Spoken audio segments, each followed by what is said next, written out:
Joining us now on the Deseret First Credit Union hotline is the voice of the Cougars, Greg Wrubell, who hopefully can bring some clarity to the conversation that Jeremy and I were just having about BYU's overall season following the St. Mary's loss. Greg, what did we learn about this BYU basketball team from the St. Mary's game? Well, first of all, good morning. As I come to you live from gate B as in Bravo 13 at Salt Lake City International Airport, ready to hit the road, hit the friendly skies for San Francisco, BYU at USF tomorrow night. That said, what we learned is that BYU is good enough to beat St. Mary's. BYU had that game more or less in control, led for 30-plus minutes, just couldn't finish it out. But against an experienced St. Mary's team that is among the most efficient offensive teams in all of college basketball, BYU held St. Mary's below their traditional performance averages and had that game in hand. Just couldn't finish it out. Some execution issues late, but really, I think it was an encouraging performance from BYU that shows they are good enough to beat that team. And the great thing is, guys, they get one more crack at that team. If you win in Moraga, it's a split. No matter how you got it, it's a split. And that's what BYU will seek later on this month. But a lot to be done between now and then. B-Gate, is that where Popeyes is? I think you can grab me some Popeyes on your way out, maybe? I'm about 50 feet away from it. Yeah, that's what I knew it. It's so sad you know that. Yeah. Okay. My concern with the St. Mary's loss is, to me, that was the easiest of these. We call them St. Mary's and Gonzaga. These St. Zaga games at home. Now the climb is difficult. Now you're probably needing to win a road game to have progress, and that was kind of the debate, Greg. Obviously, BYU was better in the non-con than they were last year. They were fantastic, but to not beat St. Mary's at home, you don't want to cruise into third place going into Vegas. You want to slide into second or even compete for the championship. So what does BYU maybe need to do the rest of the way in the league to ensure that they're not the third place team? Well, it was a critical loss, but it's not fatal because you get them one more time. And again, if you get the split, you get the split, no matter how you got it. If it's a road win and a home loss, so be it. If you consider Gonzaga to be a tournament lock, and it's tough to argue against that, they've never missed a tournament with Mark Few. And if you believe the WCC to be a 2 but not a 3-bid league, it behooves you to be the second team somehow finishing ahead of St. Mary's one way or the other. Whether it's done in the regular season, whether it's done in Las Vegas, it's going to come down to how BYU performs against Gonzaga and St. Mary's, knowing that it was the games against other teams historically that have kept BYU from contending for that conference championship toward the end of the season. So, again, there's so much basketball left to be played before we can make too many pronouncements. We're 2 games into an 18-game conference campaign, and they get the Gales one more time.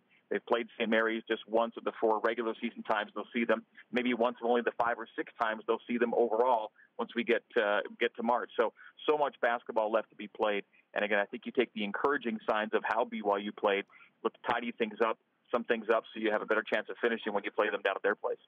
Greg Wrubell, the voice of the Cougars, with us on BYU Sports Nation, getting ready for his flight to San Francisco, where he will call the game against the Dons tomorrow night, 11 Eastern, 9 Mountain tip. Listen to it live on BYU Radio. Greg, what is next for BYU basketball in terms of the quote-unquote big game? Tomorrow night. I think it's somewhat cliche to say every conference game is your next big game, but it's really true. As we've talked about before, BYU's done, just well enough against St. Mary's and Gonzaga historically to be in the mix had they been able to handle a few more of those lower tier games that tend to trip BYU up historically. And so while you don't want to consider USF or Pacific or USF to be considered a lower tier team because clearly they're in the top 5 of the WCC, it's those other games that have kind of, again, handcuffed BYU historically. And so USF, a team that's already beaten Nevada, and by the numbers, the best or second best non-conference win for the WCC. USF at home tomorrow night, despite the fact that BYU's beaten them 9 times in a row, has never lost to them on the Hilltop as a member of the WCC. That is your next big game. And it's a great opportunity to show BYU and its bounce-back ability coming off that weekend disappointment. Okay, you're jumping on a plane for the first time in a long time. And that brings us to a stat that matters, Greg. So BYU, when you combine its 3 true away wins this year with its 3 true away wins to end last year, that's 6 true away wins consecutively, guys, by my math. And if you check the current NCAA stats, you'll find that's the 5th longest current streak for true away wins in Division I basketball. The teams ahead of BYU are Middle Tennessee, Kansas, St. Mary's, which, by the way, extended a streak by beating BYU on the weekend, and somebody else I'm forgetting. Just make up a name. And Dayton. No, it was Middle Tennessee, it was Kansas, it was St. Mary's, and I think it was Chattanooga. Somebody else good. No, it was a big name team, and it's somebody really good. And I tweeted about it yesterday, so go to my tweets and find out who it was. But either way, BYU has the 5th longest current streak of active true away wins. By the way, the streak began where? At San Francisco last year. So they beat USF, Portland, Gonzaga last year, and this year Princeton, Utah Valley, Utah State for 6 straight true away wins.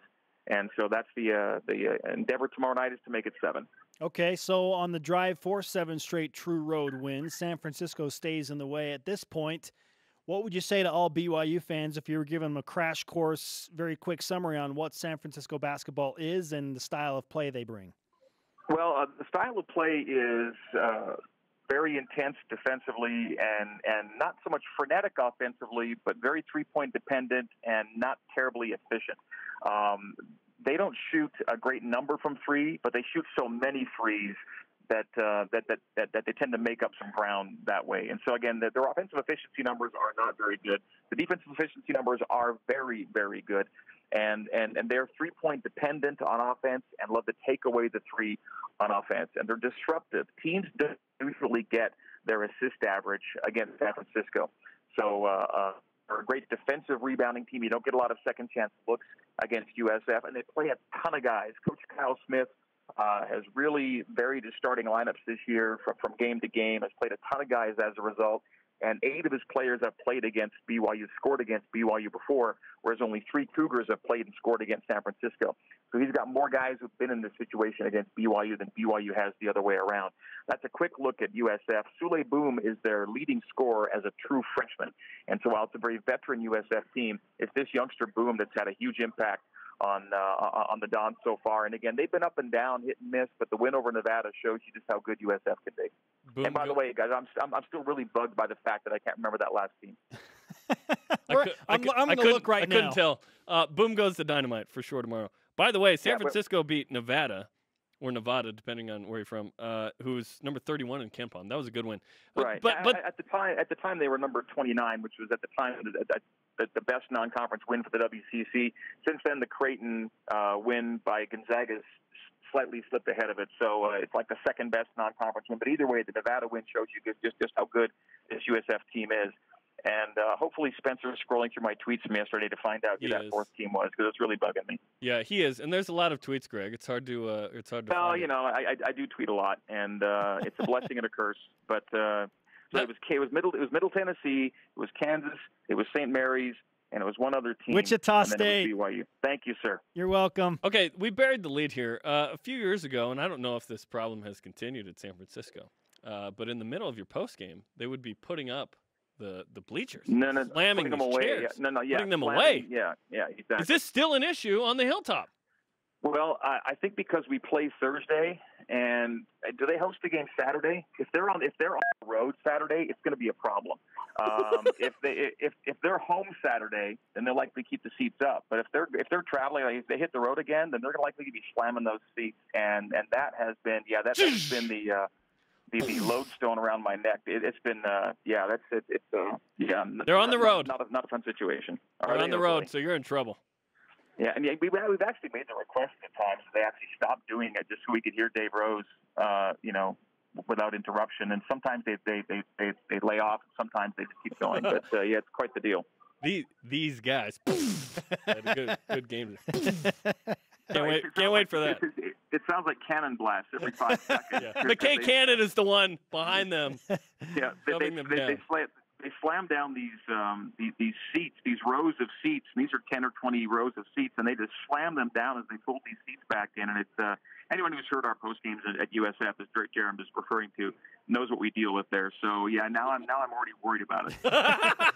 Well, your patience will be greater if BYU is coming off of a win, and we hope for that.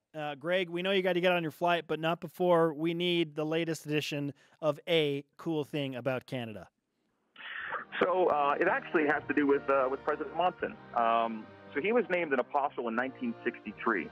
From 1959 to 1962, he was the president of the Canadian mission. There was one mission in Canada. Wow. It was called the Canadian Mission, and he was a mission president at the age of 31. Whoa. So at the age of 31, he went to Canada in 1959 and presided over the Canadian Mission, which comprised all of Ontario and Quebec at the time. When he got there, there was one LDS meeting house in all of Ontario, Quebec, and by 1964, there were 12 meeting houses. He presided over a period of great growth of the church in Canada, and he was the mission president of the Canadian Mission from 1959 to 1962, President Thomas S. Monson. Fantastic That's awesome. tribute. Oh, great stuff right there. And the mission home was located in Toronto, right? Yeah, yes, and later on, when the Toronto, Ontario temple was dedicated, he of course returned for that. But he was instrumental in the first ever stake center built in Canada, in Ontario and Quebec. He was actually there serving as mission president when that happened. So, he was a mission president, but he was also kind of he kind of led the church in those two provinces for those years because there wasn't a lot of leadership at the time, and so he was again a big part of it. Fantastic stuff. Greg, we wish you safe travels to San Francisco, and we always appreciate A Cool Thing About Canada, the ideal of kindness and compassion, President Thomas S. Monson. Thank you so much, Greg. You bet, guys. Have a